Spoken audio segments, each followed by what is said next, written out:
This is the Comics Alternative for young readers. Reviews of Bats Learning to Fly and Newsprints.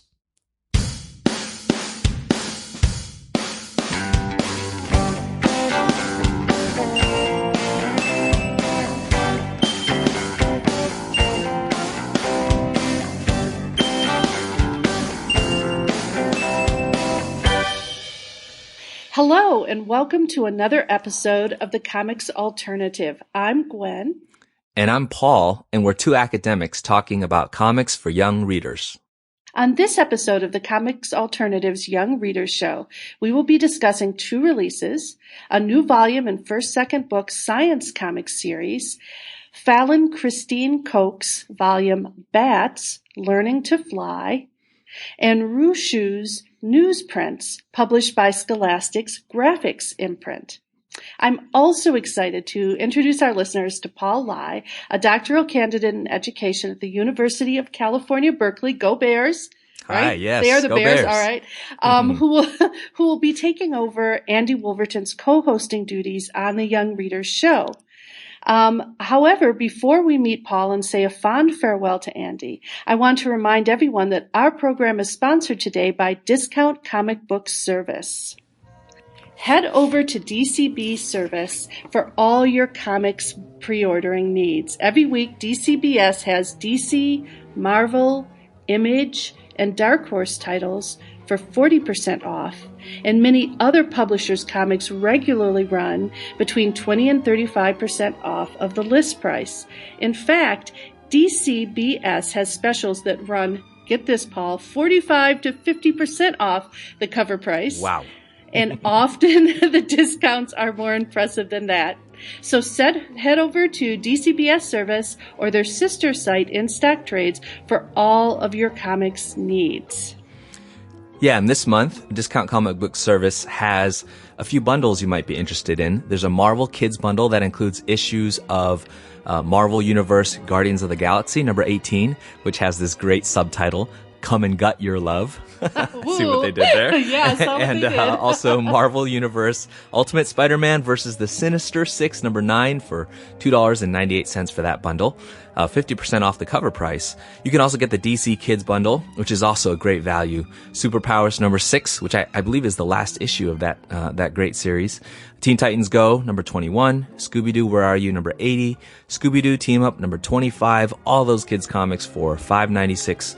Again, 50% off the cover price. And you know, Scooby-Doo will never end. It will go on forever. And it should. It should. That's right. And when you do order with DCBS Service, be sure to tell them that Paul and Gwen sent you. Please do. Paul, over the last year or so, I've had the pleasure of listening to your podcast on children's comics called The Paul List, and I'm so pleased that you're joining the Comics Alternative Young Readers Show. Why don't you tell our listeners just a little bit about yourself? Gwen, thanks so much for having me aboard. About myself, as you mentioned, I'm a PhD candidate in language and literacy education at Berkeley. And I've also been an English teacher, and an instructional coach for teachers for about a dozen years in, high school and middle school in the California Bay Area. And so, you know, I grew up as an immigrant, and growing up as an immigrant, comics, really all kinds of comics were, you know, super formative to my literacy and I guess what I'd call my cultural development. So I think those aspects of my background influenced my reading of, young readers comics, but in addition, I'm also the father of a 6-year-old, and my daughter has inherited the comics reading bug, her parents' addictive reading habits. And so I think that's another window for me, another lens, as I read the works that we discuss here on the Young Readers. Wow, Paul, you have such a varied background, and I know our listeners are going to enjoy hearing your reviews of children's comics as well as your experiences as an educator and a parent. Of course, we're all going to miss the wonderful contributions of Andy Wolverton. He took me so much. He took me under his wing back in August of 2015 when we recorded our first episode of the Comics Alternatives Young Readers Show, and he has just been a joy to work with. I'm really happy to say that he's recorded a message for us and for our listeners, so maybe we can take a listen to that now. All right, let's hear it. Hello, everyone. This is Andy Wolverton, and I wanted to take this opportunity to let all the listeners of the Comics Alternative for Young Readers podcast know that, unfortunately, I am leaving the podcast to concentrate on several other projects that I have going on. I still love reading comics, especially comics for young readers. I always will. But I simply have too many other things on the horizon to continue doing the show. And I really would like to thank Derek and Andy Kunka for welcoming me to the Comics Alternative family, I guess nearly 4 years ago now. And I especially want to thank Gwen for being such a fantastic co-host and wonderful friend. Gwen, I will certainly miss our young reader shows and just having a great time together. But I very much look forward to listening to your shows with Paul. I know those are going to be outstanding shows, and I can't wait to hear what you two are going to have to say about great comics. Lastly, thank you to all of you who have been listening, and please keep reading and supporting comics for young readers. Wow, I am so going to miss Andy.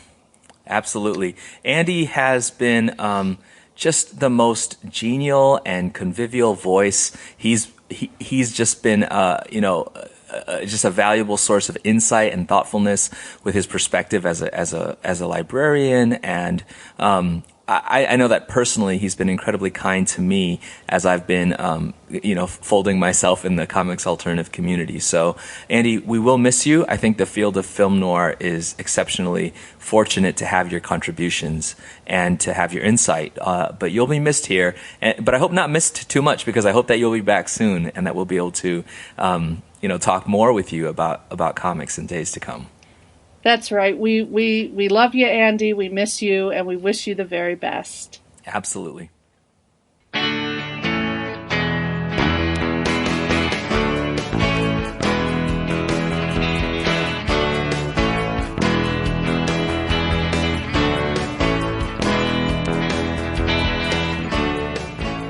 Well, Paul, let's start things off by discussing the newest volume in First Second Books Science Comic Series. It's called Bats Learning to Fly, and it's by Falynn Christine Koch.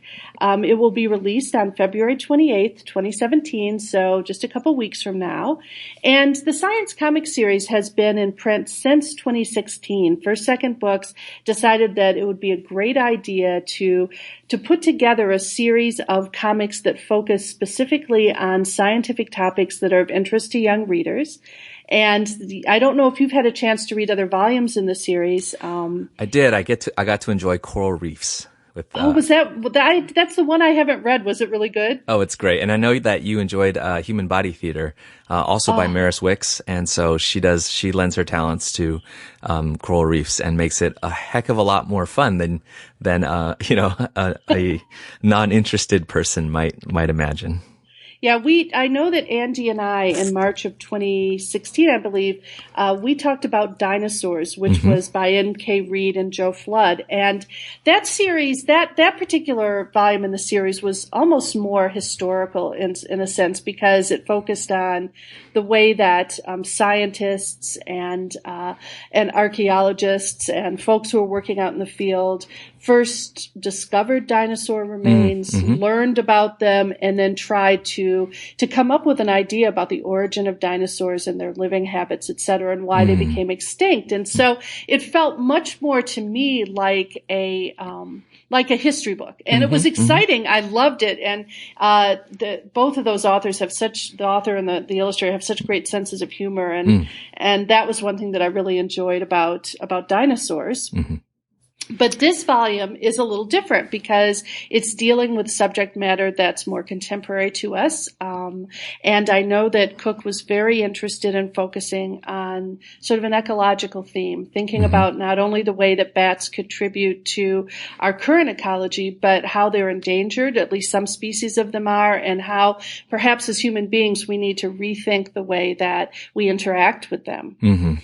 And just to give our readers a context, if you haven't read any of the science comics, they were developed in part to help sort of upper elementary and middle school students who are interested in science or maybe writing a report on a scientific subject to come at it in a way that sort of integrated visual learning along with sort of the traditional science information that's so common in nonfiction works for kids. And so I'm going to quote just a little bit from First Second's page about their intent in coming up with the series. They said, quote, with the increasing ubiquity of visual information, students must learn to process and respond to visual content, and comics are an incredibly effective medium for exploring visual literacy.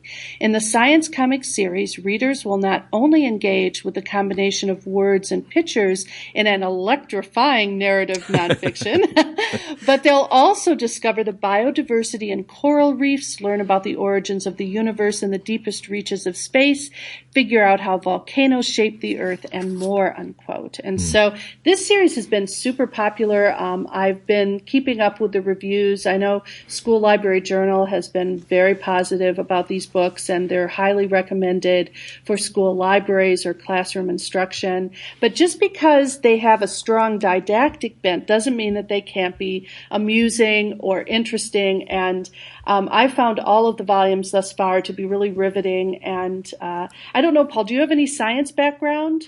I don't. I'm an English teacher through and through. But I'm lucky enough to be around enough scientists and science teachers that, I think the entire enterprise is super interesting to me as a kind of, instructional or pedagogical project. Can we get kids interested in science, and not just interested on a surface level, but to really dive deep into, as you were mentioning with dinosaurs, some of the history, or, classification or theory building or that kind of thing, scientific thinking, and how comics might, be not just an introduction, but really a path for kids to become interested in that stuff. To me, that's a really fascinating endeavor. And, it's interesting to see the various ways that, cartoonists and writers and, the creators of these books are, taking on that task. And it's really exciting, too, because it gives comics creators who have an interest in science the opportunity to work on both of those things. Falynn Koch holds an MFA degree from the Savannah College of Art and Design, and she has signed on with First Second Books to write 2 volumes, actually. So the first was Bats Learning to Fly, and later this year, her book called, I believe, Plagues. I can't remember the actual title of it. It's something. There's a subtitle, right? There's a subtitle. There always is. But it will be on the plague. And I went on her website, actually, and we'll link that in the show notes. And you can see she's busy drawing molecules and all this sort of sciencey stuff that's so exciting. But for this text, this is a much more, I think, it's a text where we're really being asked to think about ourselves as how we Derek, get rid of that. It's at 1642. Let me start back up again. Okay. I've had a chance to look at Falynn Cook's website, and she's also going to be writing another volume for First Second Books on the plague. And that looks to be a volume just from the previews that's going to be much more focused on the way that things work in the body, sort of along the lines of Wick's Human Body Theater. But this text is more about having the young reader think about their role, their potential role as a conserver of the environment, and trying, I think, especially to overturn people's preconceived notions about bats, because many people are very afraid of them. That's right. Yeah. They've either had a bad experience where, maybe they've run into a bat in the night and it hasn't been good, or one has shown up in their attic or their home. And we don't always know how to respond when we have that sudden sort of interaction with a part of the natural world showing up in the living room. And I think one of the things she's trying to do is to get young readers to look at things in a slightly different way, to think about first of all, the really important role that bats play in the ecosystem, but also to learn how to respond to and around them, especially if you end up finding a wild animal like a bat who is injured, and the things that we can do to be helpful in that way. And to that end, this book does contain contain a lot of important information about different species of bats. And I think, Paul, there's a really good glossary. There's wonderful resources that surround the narrative, but there's also a storyline that works loosely through the text, in which a young woman called Sarah is on vacation with her parents, and they're out doing a nighttime nature walk, and they interact with some bats, and unfortunately, a little brown bat, who's known in the text as Lil Brown, is injured by Sarah's father, who overreacts and hurts its wing, and the bat is taken to a bat rehabilitation facility where not only does it get rehabilitated, but we learn about lots of different other bats and their particular characteristics. And Sarah herself becomes a volunteer there and ends up helping to rehabilitate bats. And so there's a nice narrative that runs through and sort of holds the book loosely together. But a lot of the information is conveyed actually through the bats themselves, which I thought was interesting. Yeah, I think that the narrative portion of the book almost splits into two narratives. One of Sarah as she, cares for and comes to care about not only Little Brown, but also the other bats that, Rebecca, or Reba, who is the, sort of the veterinarian who cares for these bats, brings her in as an intern. And so there's the sort of human side of the narrative as Sarah has a process of learning and discovery. And I think in some ways empathy, for these bats. But there's also the story of Little Brown and how, Little Brown encounters other bats and has to overcome, her own, sort of preconceptions about difference. There's a sort of a immersion in diversity with the other bats, that the kindred of the species as it is there in that bat refuge. But yeah, I think it's interesting how those two narratives take us on one hand into how a human, the sort of the human side and the human response to these creatures, and the other sort of allows us to explore bats through through bats' eyes. Exactly. And, the funny thing is, Paul, that they're talking bats. The one of the first times that we meet Little Brown, he flies into the picture and says, "Hi." Hi, kids, That's right. And at first it was a little off-putting to me. I was sort of joking with a friend that it reminded me of that talking bee in the cereal commercial. Right. A little bit at first, but once I got used to that, a lot of the humor in the text is certainly through Little Brown's attitudes towards others and some of the funny things that he says. Once you get used to that conceit of the bat both being a character in the story, being rehabilitated as sort of an object lesson of how to not treat bats and also how to help them if they've had problems. But you also have to get used to the idea that he talks and sort of interacts with you as a reader. And once I got used to that, it was fine and I enjoyed it. It was funny because I was thinking about some of the differences between this comic and Dinosaurs. And I remember in Dinosaurs that sometimes the dinosaurs talk to each other, but it was different because they've been gone a long time. They're extinct. And so the humor kind of, it settled initially for me with a little bit more ease. But once I got used to this, I really enjoyed it. And I felt like, especially for a child who was deeply interested in bats and how they work, the fictive part of the story doesn't detract at all from the scientific information that's provided. And so, whether a child is more drawn into science via a sort of narrative storyline that involves a talking bat, or whether they just want the facts, that's serious. Both of those readers, I think, are going to be served well by the text. Yeah, I thought about that a lot as I was reading it, is what is going to attract the reader, the young reader, both to, bats as a subject, but also just kind of the broader enterprise of learning about species. What is it that's going to pull them in? And again, a lot of this thought as I shared the book with my daughter and watched her read it. Can I tell a little story about science comics and my kid? Yeah, absolutely. Because your daughter's 6 years old, right? She's 6, right? So okay. she's a great age for these books. My daughter and I were at the Lawrence Hall of Science a number of months ago, actually about half a year ago. And, watching her interact with that, sort of little museum that's connected to Lawrence Laboratory over there in Berkeley, I kept thinking about what science means to her. As somebody who as a kid was really put off by my lack of knowledge about science, or my own sense of a feeling of ignorance, or I just could never get the right answer or understand the concepts well enough to ace my science classes. I'm really thoughtful about how does she encounter, what science is, how is science kind of constructed for her as an experience. Right. And so when we're at the museum, just watching her explore and sort of through a process of trial and error or hypothesis, encounter science as a sort of fun, detective work of discovery is really satisfying. And so when she went to the gift shop and saw coral reefs, the Science Comics, book about coral reefs by Maris Wicks, who, as I mentioned, also did human body theater.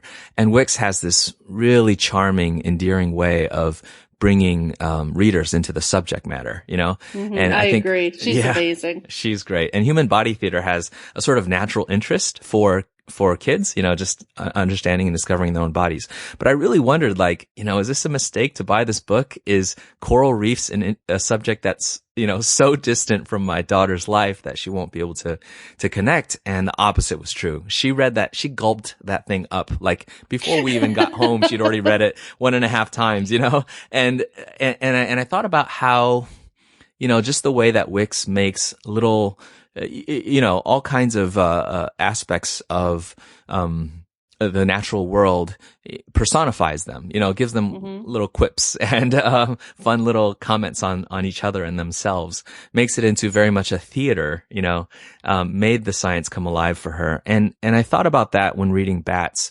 In what way is this narrative structure, this story about Sarah and about Little Brown, how is it bringing her into the knowledge, the sort of informative stuff, the informational stuff, and how is it making it kind of engaging for her? How is it teaching her to think about what science is and what it means to think about and learn about science? So those were the kind of thoughts that were swirling around my head as I was reading it, which I think made me more favorable to it than if I hadn't come in with those thoughts.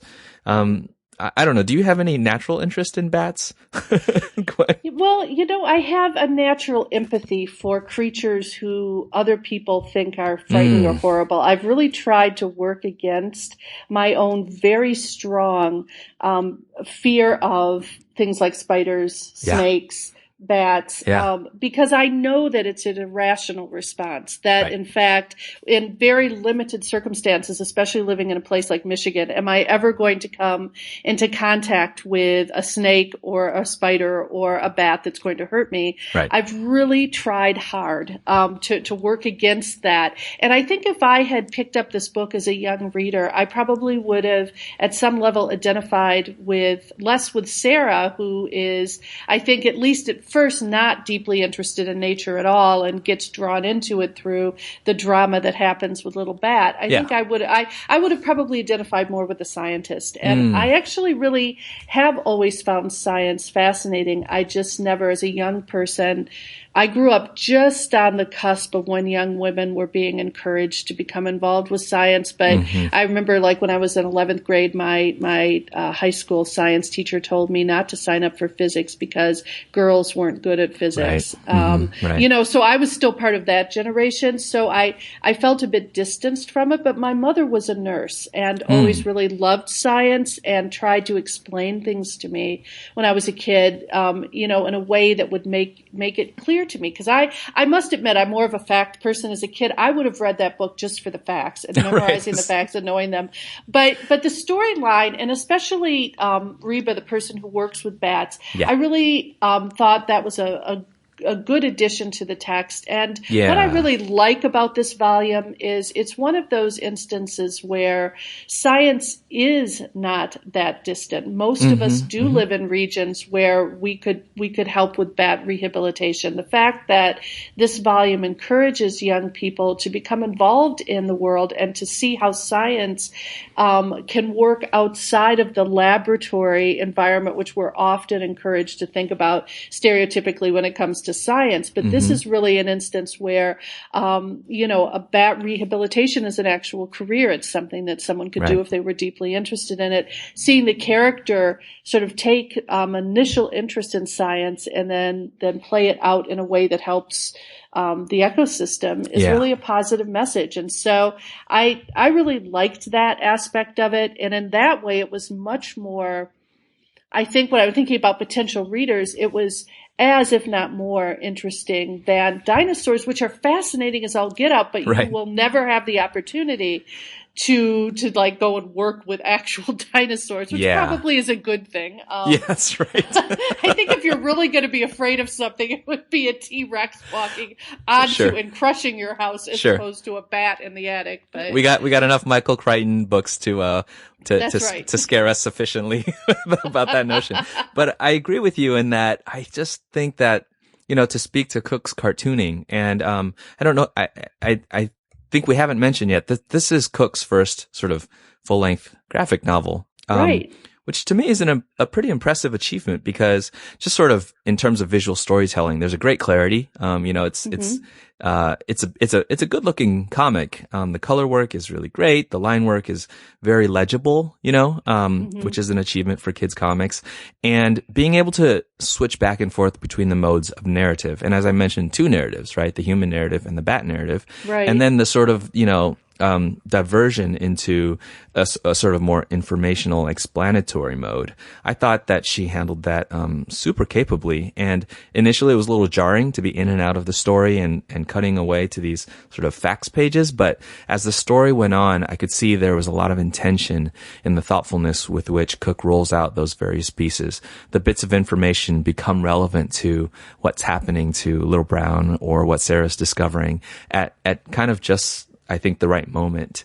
And so I like the way that those were interwoven together. Now that you say that, I would actually say to our listeners too, if you like Nathan Hale's Treacherous Tales, which is another sort of series that focuses on bringing together historical events for young people, but doing it with a lot of creativity. So I just finished actually teaching in my undergraduate class here at Western Hale's Treaties, Trenches, Mud, and Blood, which focuses on World War I. And this is the second time that I've taught it, but I had the exact same response from students, which was highly positive. And so many of them said to me, why didn't we learn about history this way in school when I was in school? And I feel this way about the science comic series as well. It matches together sort of whimsy, good storytelling with a lot of factual information, but it puts those facts into context. Right.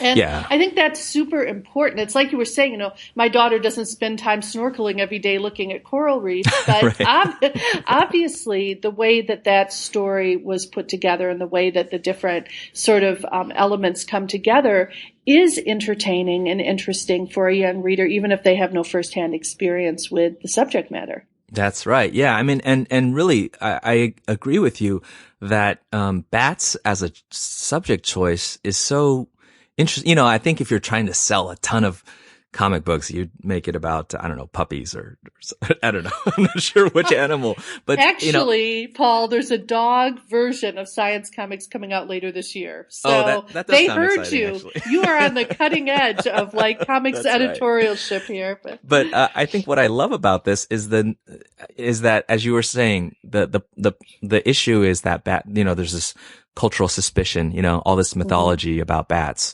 that lead us to feel like we need to swat them away or, and I think some of the ways that this story gets at or targets the kind of, irrational suspicions that humans have towards certain creatures that would make us, not initially interested or even, a little bit repulsed by the possibility of studying certain creatures, to present them in this way where Cook's cartooning really makes them vivid and alive and personifies them, including their differences, including the variety that's out there.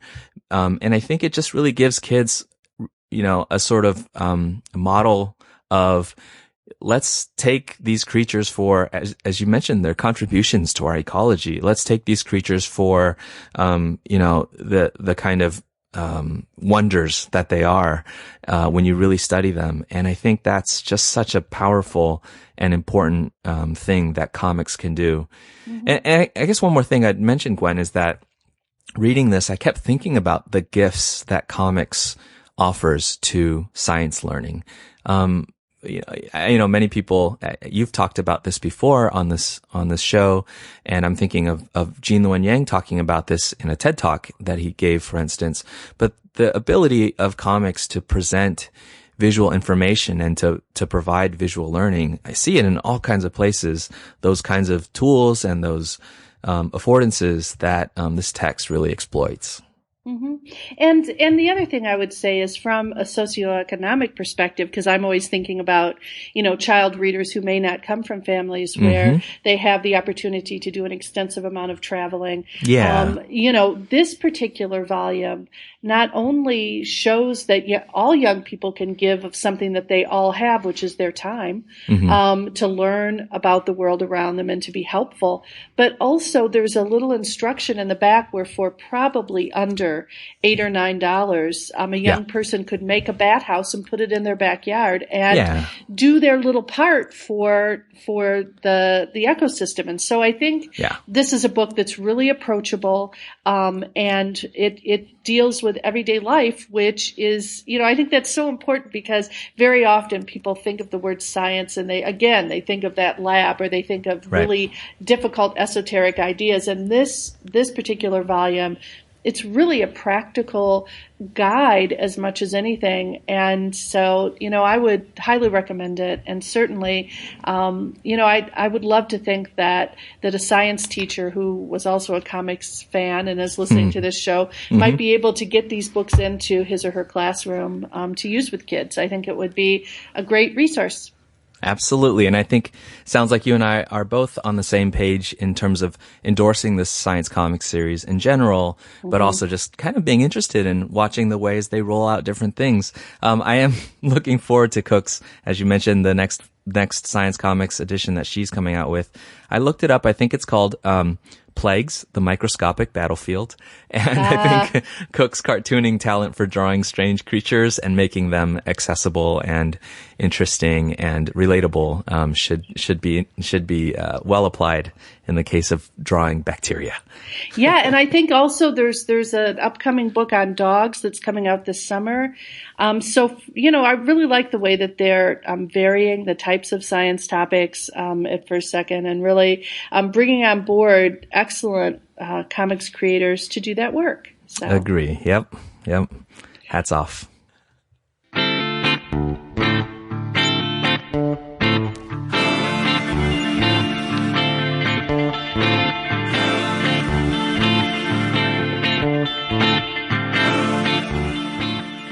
Well, moving on to our second release, let's take a look at Ru Xu's graphic novel NewsPrints, which is published by Scholastic's GRAPHIX imprint and was released January 29th, 2017.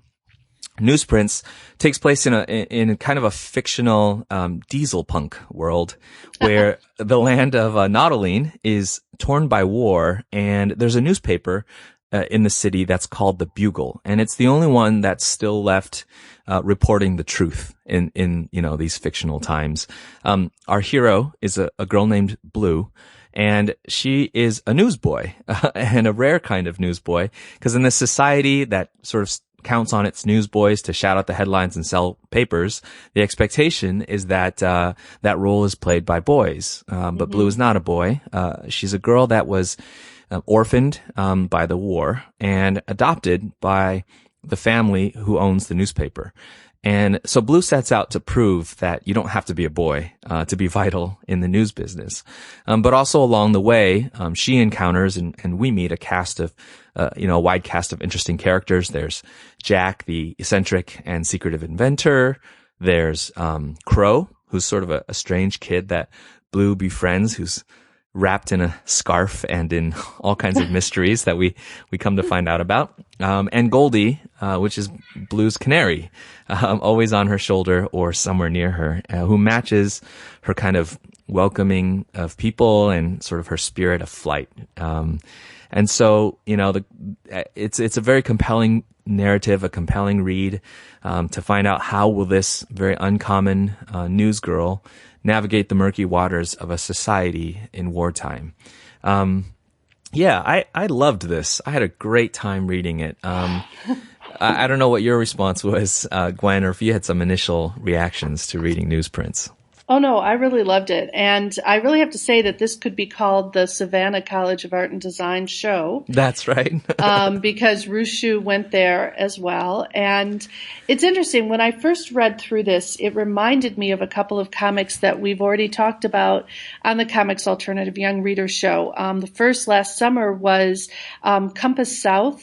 Mm-hmm. That was written by Hope Larson and drawn by Rebecca Mock. And again, that was sort of that wasn't as much in a futuristic setting, but it's also about people who are in disguise in order to move freely in society, and they go through a sort of madcap adventures. And then even more closely related, I think, is Feathers by Jorge Corona, and he too is in he too went to Savannah College of Art and Design. So there's something going on there with birds, because, Feathers is about a mysterious bird boy living in a post-apocalyptic world, trying to basically solve some mysteries and et cetera. And you sort of have the same thing going here. So I know that there's some professor there who must really have emphasized the importance and symbolism of flight and that sort of thing, because, but that said, just because there's some commonalities,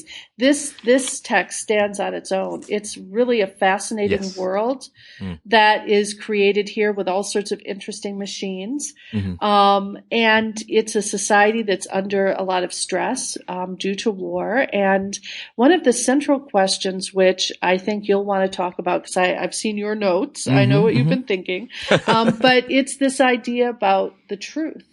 Right. What does the truth mean in the context of a news cycle? How do newspapers serve either as sort of an arm of the state or as an opposition to the state? Right. And those are some pretty weighty questions. This is not a text that is gloomy or weighty. It's a fascinating, fun, adventurous read. But there are a number of philosophical questions that arise as we read this, and I found that to be one of the text's best qualities. Yeah, I agree. And I think that there are, as you said, those weighty questions about truth, about maybe the sense of helplessness when things are bigger, things are happening in the world that are bigger than you, that are beyond our control, but the sense of agency that there is in, trying to become involved in being informed and informing others, and in finding out, sniffing around, becoming a sort of investigative journalist, whatever role that you actually inhabit in life. All those possibilities in times like these, I think it's actually a highly prescient theme. But I think another thing maybe worth saying is that it seems that Newsprints is being positioned to be maybe the first of more volumes to come. Have you read anything along those lines? I haven't, but the last page really does suggest that, since it says onward toward Goswing's capital of Atalis, and I'm sort of thinking, well, we're heading in that direction. So yes, it does get the feeling that there's more to be told, not only about these characters' sort of personal lives and adventures, but also about the sort of societal conflicts which are raised in the text. Yeah, more to be said, and plenty said here, but I appreciate that we're now in a time, maybe in the legacy of things like Bone and things like Amulet, that these longer series have a chance to engage kids in this very sort of longer form storytelling, where some of the themes can be played out in a lot of different directions. That's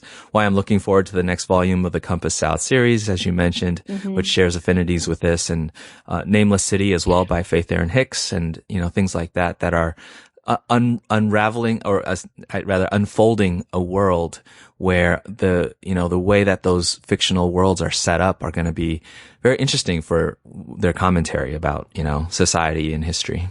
Yeah, and in a world where sort of Harry Potter, the Harry Potter phenomenon, led us to understand that yes, children will read 600-page books over and over again. As it turns out, it's really good, as you say, to see these comics publishers like GRAPHIX for a second. Taking the chance on sustaining a narrative over a 3 or 4 year period, and also investing in young comics creators. Rushu is quite young; she's just graduated, I believe, a few years ago, and it's exciting to see these recent graduates. And that gets to something else, and then we will get into the story, I promise, dear listeners. But this is something that I've been giving a lot of thought to in my own scholarship, which is the power of art schools now in directing a lot of what we're seeing in terms of the aesthetics of comics. Even, up until about 10 years ago in the United States, most art programs did not offer courses in comics. And that has changed dramatically. The fact that a number of the comics creators we're talking about today have cut their teeth in either BFA or MFA programs where they're focusing exclusively, or at least almost exclusively, on comics and animation, suggests that we're in for a whole generation of exciting and well put together narratives that are visual in nature. And I'm just super excited about that. So just in and of itself, the production of the production values in this are beautiful.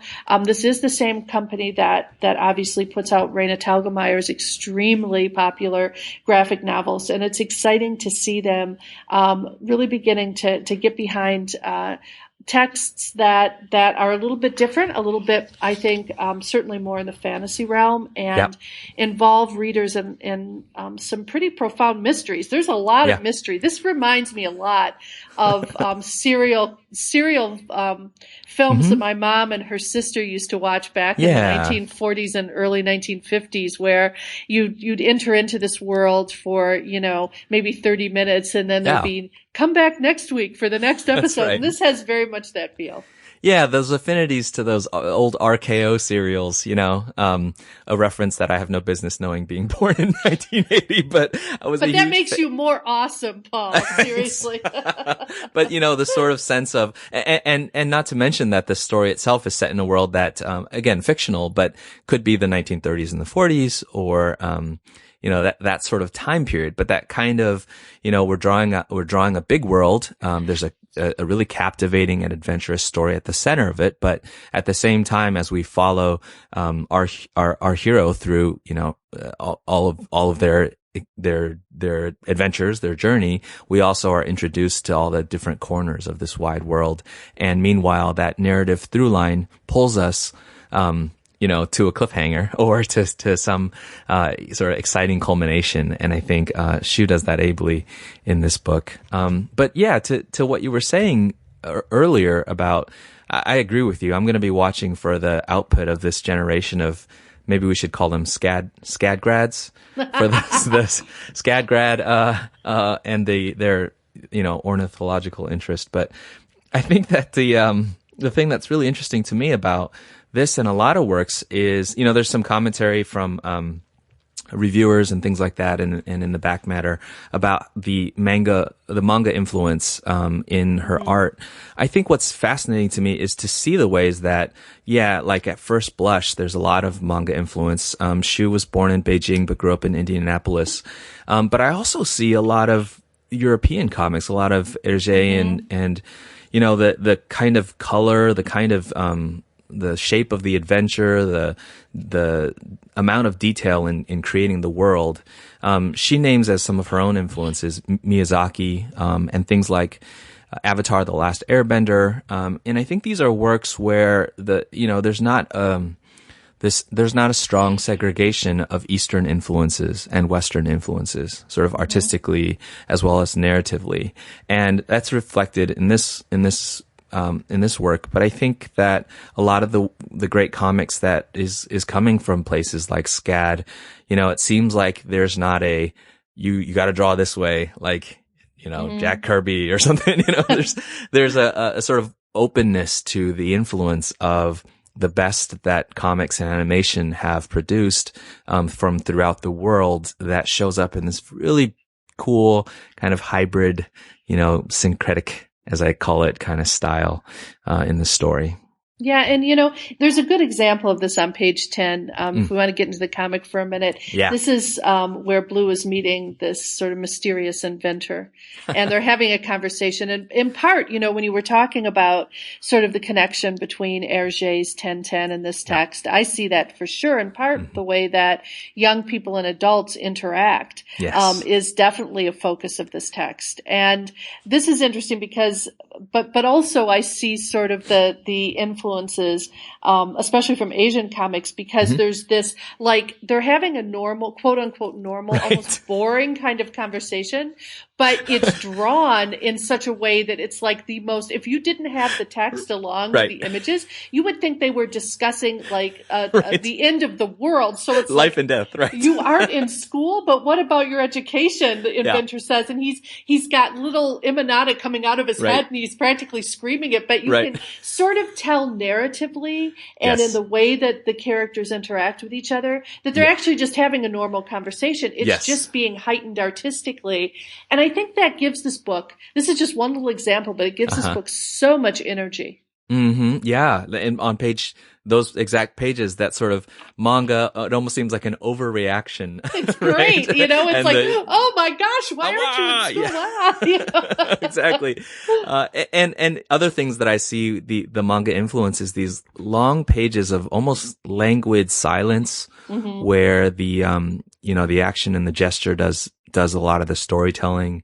All that is are hallmarks, I think, of the manga influenced storytelling, and does make it, a lot of fun. And there are notes of kind of, sort of more, I don't know if meditative is the right word, but sort of contemplating the situation and the world around you, and sometimes standing in awe of the structures of the city around you. And then there's other moments that are just sort of, kind of, Miyazaki-like flight of fancy, that, really wonderful. There are so many different ways that transitions operate in this comic. Yeah. So you're right. There's these long sort of meditative sweeps, but then, sort of a little bit further into the comic where we're looking at the passage of time over a week. Right. Each panel is given a title of day 2, day 3, day 4. So there's a sort of an homage to, in some ways, European comics. There's very much an attention to time, and the passage of time, and being very overt about it. So there are so many different techniques, but the thing is, they, just as in the text we were talking about before, where we needed to get used to the shift between the narrative story about the bat sort of talking to us, and then more the story of Sarah having her experience.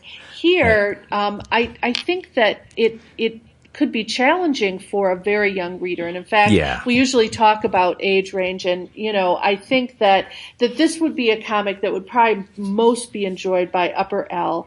Middle school, even high school readers would probably find this really interesting.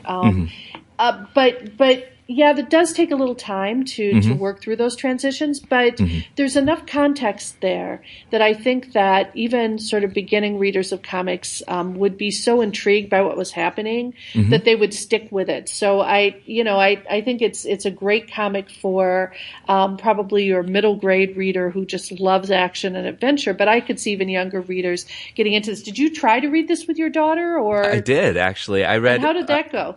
I read some of it with her, and actually she took off from there and said, you're too slow, Dad, and took it and read it herself. But I agree with you. I think there's a sophistication that would make it more appealing to, as you said, upper elementary, middle school. But, one of the things is that it's the art is just so eye-catching that as you were pointing out, there's a lot of the story that you don't have to have a lot of, ability to comprehend, wartime politics or things like that to just be really captivated by the main character, and all this sort of side characters. And so I think that really pulled her through the text, and she enjoyed it. I don't know that she picked up a lot of the nuances, the subtleties of the story, the way that she often does with other comics, but Yeah. Well, we should also probably, before we get into a little bit more of the way that the text is structured, talk about the color, because the coloring in this is amazing. Yes, and it's beautiful. You have to actually go to the acknowledgments page to get the name of what Rushu's calling her color assistants, but she mentions Liz Fleming and Eric Zhu, who were Looks very like much a part of what she was doing. Yeah. But this is really beautiful in terms of the way that color works through the text. I mean, it works through it both in terms of language. Lavender blue, for instance, is her name, right? Yeah. But also the way that, and in keeping with European comics, different characters wearing the same colors throughout the text, etc. But also it's very attuned to mood and color. So some of the scenes that are lighthearted are, in much lighter tones, darker tones for the more serious scenes. And I really love the way the color was used in this comic.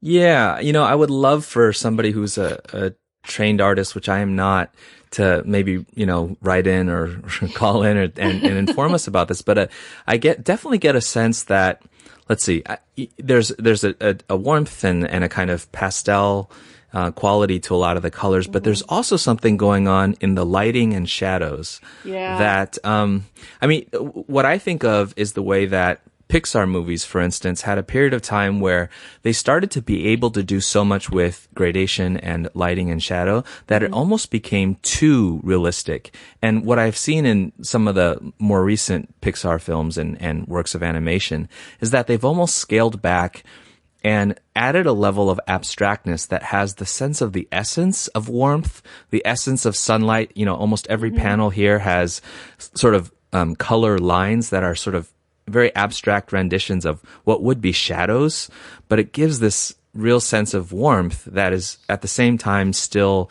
a kind of cartoony essence. Does that make sense? I don't know if I'm... Yeah, no. And, it's really interesting. I'm looking over on 50 and 51, where both a pattern on a rug and then the light coming in through the windows underscores the complexity of the interaction between the characters in a really interesting way and sets the mood, too. There's sort of an ambiguity about the characters' relationships and there's an ambiguity about the environment. I mean, this attention to detail is really stunning for a first comic. Yes. That was what I thought when I sort of shut the pages of this comic was, wow, this is someone whom we're going to be hearing a lot more from. And if this is what she's beginning with, I mean, I know she's done some webcomic work. Right. And we want to be really careful because, of course, even when people are in art school, they're busy all the time drawing, all the time developing their sense of voice and their sense of how they put things forward. So I don't want to underscore that. But this, for a debut, this is a pretty stunning comic. Yeah, and you can absolutely see that she's she has processed these various influences that she names, and created something still very, utterly original and a kind of voice that is distinct. And I agree. I'm excited to see, the continued work. I went and checked out her webcomic, which is called Saint for Rent. And, in that you can see a little bit of evolution as well. But really just sort of kind of one of these fully formed people that I'm envious of at my ripe age of 36, not to have had talent of that type of anything, but, I think this could have easily become, bogged down either in the narrative or in the art, and it doesn't. To borrow the working metaphor for it, it flies, and I love it. And it rewards readers who, like your daughter, probably went through it pretty quickly, and at 6 years old, there's just some life experience she's going to have to tack on to fully appreciate it. But there's a real treat or a little Easter eggs for people who are careful readers, or in repeated readings, little details that come out on almost every single panel. If you look carefully, especially because this is a comic about a newspaper and about issues of truth and reporting. In part, there are little scattered newspapers throughout this, little places where you can read text that's very faint at first, but if you pay attention to it, you really do start to pick up on some of the subtext, and it's really well done. And, we haven't really even talked that much about gender, but this is a text, and really about ethnicity, because this is a text where many of the characters clearly are from different backgrounds, that isn't always directly addressed, but it's just there visually. And I think that's really an interesting aspect to the text as well. But this is, yet another text which is really dealing with how do young women find what they're truly interested in a world where sometimes, they're given a very definite structure, set of rules about what they can and cannot do. And this is, the text is, the character herself is at a point of transition where she realizes that relatively soon her ability to pass, if you will, as a boy is going to be more and more complicated. And so you enter the narrative at a point of real tension for the character, which makes it all that more exciting, and you want to read what happens next for that reason, I think. Yeah. I mean, and I think this is a trend in a lot of these graphic novels that are particularly targeting kids at this age that I'm very, I'm very excited about, and also trying to be, discerning about and watchful, because, while I think the story idea of having a girl dress up as a boy is an old story, Yes. see Mulan, right? Right. Actually, that reminds me of a recent book by Ethan Young, The Battles of Bridget Lee, which is, I think, intended to be a Mulan type story too. But I think this is one of those stories that poses really important questions about gender expectations and identity. And I wouldn't go so far as to say it directly challenges, gender binaries or advances an explicitly sort of transgender perspective. But I think in terms of, I think pushing against what is so prevalent in the culture, the pressure of girls are this and boys are this. Right. The fact that there are so many of these graphic novels that, both in terms of visually and also in the narratives, push really important and good questions. I'm appreciative of that, as a reader. Yeah, and I think it's important too, because in a lot of texts, very often, it's funny that I should think about this, but you were talking about Gene Luen Yang, and I've been doing a lot of writing and thinking about his series Boxers and Saints, and that there the overarching feature of the text isn't necessarily gender binary, but the characters' opportunities and the roles that they're able to fit into within their society, they're very different. And this is a text that in some ways is showing a character who's viewed one way, when she's thought to be a boy, and sort of then what happens when other people find out the truth. And but also I think it challenges readers' expectations about young men and their behaviors, and what is and what, we often try to think about this more from a young woman's perspective because of just the social realities that women have often been barred from certain roles in society. But I think this text is as sensitive to the expectations put on young men, especially at a time of war, and how they are supposed to behave and react to issues like aggression. And so it's a book that brings up a lot, which is why I really feel that, yes, this is meant to be part of a series. And, I'm hopeful that it will continue, because I really, really like the storyline. It's fascinating to me.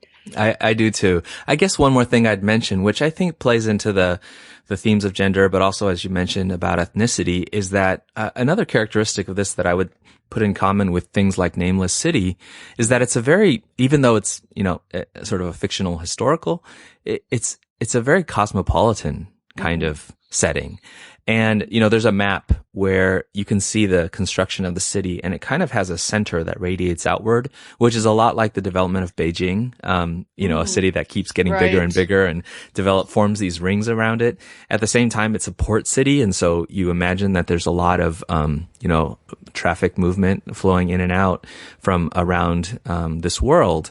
And Nameless City too makes a lot of about, where it is, how it's at the crossroads of different places. And so to give kids at this age of reader a sense that the larger sort of social movement of peoples comes to influence the lives and structure of society that, say a young kid experiences along their adventures, that's a kind of, fiction and a kind of thinking that I really appreciate these stories for introducing, Right. And introducing young people as actors and agents in what is a really big world, a big universe. It's, the idea that, again, as a matter of fact, now that I think about it, both of these texts deal with young people and agency. And even though very different scope and different genre, there's this idea that as a young person, you are capable. There are things that you can do in the world that really could make a positive difference for other people. And you see this in this text very much. Yeah. So it's really, I'm one of those people who really loves story spaces, who loves to see how a world is created. And in fact, one of the things that's fatiguing about the sort of wonderful age we're living through right now with so many comics to read and so many movies to watch and all of this is that you realize as a reader of texts that if you don't get in on the ground with a particular series, the major amount of work isn't figuring out what happens with the characters and each other. It's learning the story space. And so I would encourage our readers. I think this is a series that's going to take off. I think it's one that there will be other volumes in it. So start now. I agree. Or you'll be lost. That's right. Don't wait because there's a lot going on here. Gwen, I still don't know what a Hunger Games is. What is a Hunger Games? Oh, Paul. It's so funny. I'm teaching that this week too. This has been the strangest semester in terms of things coming up that I'm teaching that. Yeah. Well, that's just it too, just really understanding the power that some of these texts can have if they do take off. And this is a text that could very easily be converted into a beautiful film. And, see Ruju mentions that one of, I believe, her subspecialties was animation in her program. And I see this too with like Tony Cliff and the Delilah Dirk series. Again, someone who worked in animation and now does comics, and you can just see the way that this could come to life on the screen. Yeah, I agree. But we love it in its comics form, and the world that this creates for the reader is one that's really exciting. Yeah, absolutely.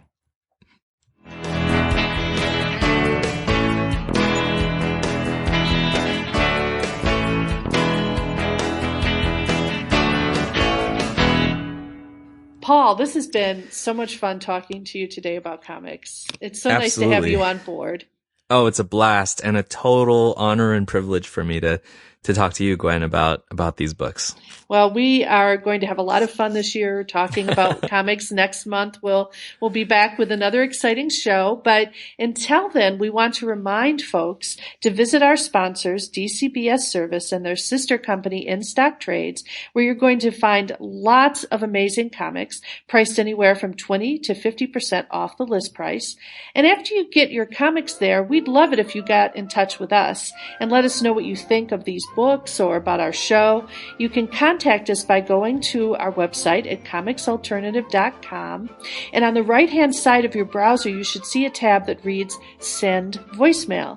You can click on that, and from the comfort of your own desktop or mobile device, you can send us a message through the wonders of SpeakPipe. Or if you want to contact us the old school way, which I don't know if anybody ever has. Anyway, you can call us on the telephone at 415-3-COMICS. That's 415-322. Sorry, I'm terrible at telephone numbers. You see how old this technology is? All right. It's 415-326-6427. You can also contact us by email at 2guys@comicsalternative.com. Or you can get in touch with us individually. I'm Gwen at comicsalternative.com. And Paul, how can people reach you? Folks can reach me at paul@comicsalternative.com. And you can also find us on Twitter, where we announce our new content to the podcast and updates to our blog.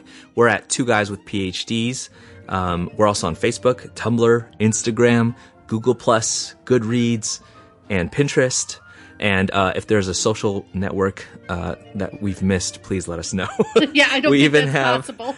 No, I think Derek has been on it. Yeah. We even have a YouTube channel, so you can access us that way, and you can subscribe to the podcast through iTunes or stream us on Stitcher, find us on TuneIn and on Spotify. And just to mention that it always helps when you rate and review the show, whatever you have to say, whatever feedback you have to give. So we'd love to hear from you. Absolutely. And you can also discover every single one of our episodes, as well as our reviews and comics-related commentary on our blog at comicsalternative.com. Well, wow, what an exciting show. Until next time, I'm Gwen. I've had a great time, and I'm Paul, and we want to wish you a great month of comics reading.